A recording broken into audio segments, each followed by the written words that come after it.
Blenheim Palace, one of the largest houses in England, sitting on UNESCO's list of World Heritage Sites alongside countless other significant landmarks around the world.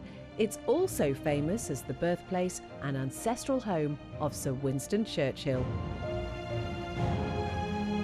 But don't worry, we're not becoming another travel show fascinating over the intricate design details of the building's Baroque styling.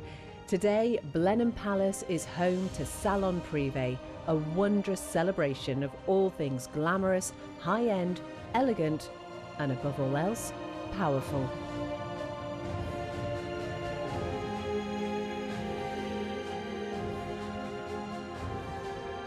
Earlier this year, we headed to Salon Prive's Central London edition at Chelsea's Royal Hospital. But here at Blenheim, the event goes bigger and better.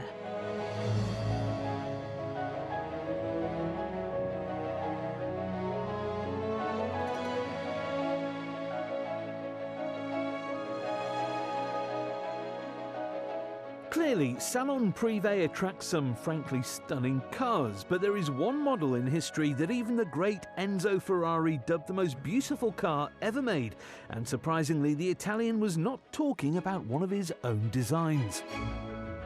The Jaguar E-Type was unveiled at the 1961 Geneva Motor Show, immediately capturing the desires of automotive enthusiasts the world over.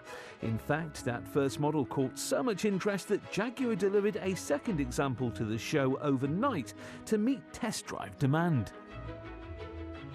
And here is where the car's story began. What you're looking at here is the very first example, the car that sat undercover before being unveiled to the world in Geneva in 1961. This is the car that made the world over fall in love with the Jaguar E-Type, along with its owner all the way from Switzerland. Presenting in a fabulous condition, you can see why Mr. Ferrari himself, Il Commendatore, appreciated the E-Type so much.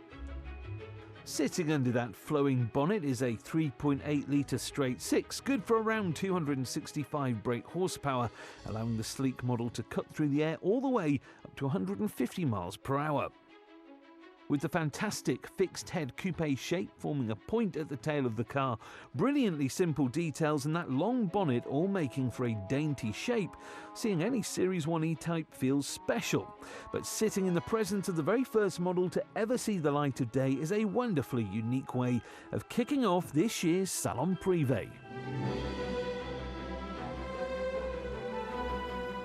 Classic cars may be stunning things of beauty on the level of works of art, but fiddling with engines on Sunday afternoons isn't for everyone.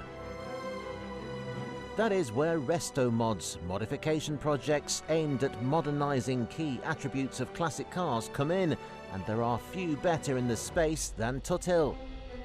Specialised in upgrading early Porsche 911s in a variety of shapes with higher performance, greater reliability and more comfort, the British car maker came to Salon Prive with a new, jaw-dropping design. This is the Tuthill GT1, a modern recreation of the celebrated Porsche 911 GT1 Strassen version, a homologation special Le Mans race car for the road. According to Richard Tuthill, the company's founder, that 1990s model compromised road performance in favour of trackability, and this recreation corrects that flaw. Strip down the GT1's fantastically aerodynamic carbon fibre body, and you will expose a 4-litre flat-six engine available in either turbocharged or naturally aspirated form, whilst a choice of manual or automatic gearbox is also available. But with over 500 brake horsepower, 11,000 RPM and 3 pedals, the turboless manual specification certainly gets our vote. In total, Tuthill is preparing to build 22 examples of the GT1, and sadly, every single last one has been sold.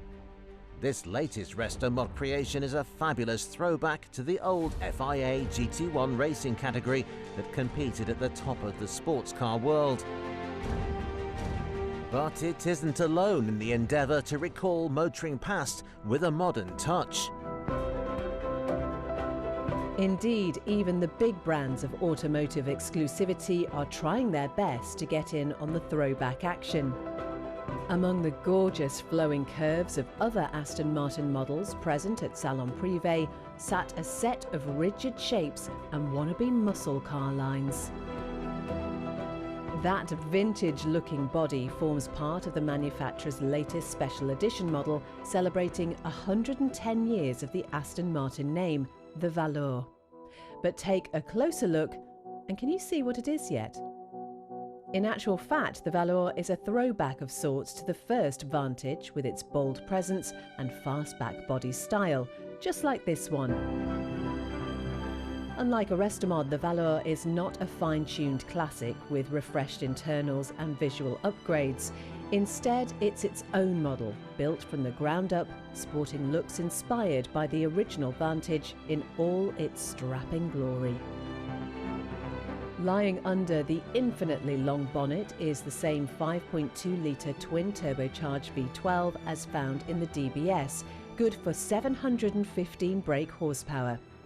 Though unlike the mass-market GT, Valor pairs its throbbing 12-pot with a 6-speed manual, a combination we, and no doubt many driving enthusiasts, would love to try out.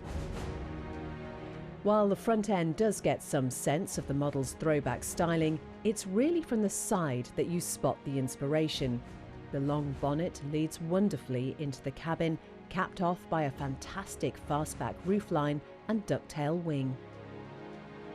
Inside, however, and apart from the tartan print upholstery on the seats and wood gear knob, there is little in the way of old-time charm. Carbon fibre throughout, thin sporty seats, buttons galore, and even a touchscreen. This is definitely a modern cabin. The Aston Martin Valor is definitely a special bit of kit visually, and the British marque knows it. Only 110 examples of the car will ever exist, with prices probably so high we needn't mention them. So we'll stick to the boring standard line of Aston Martin Super Coupes instead.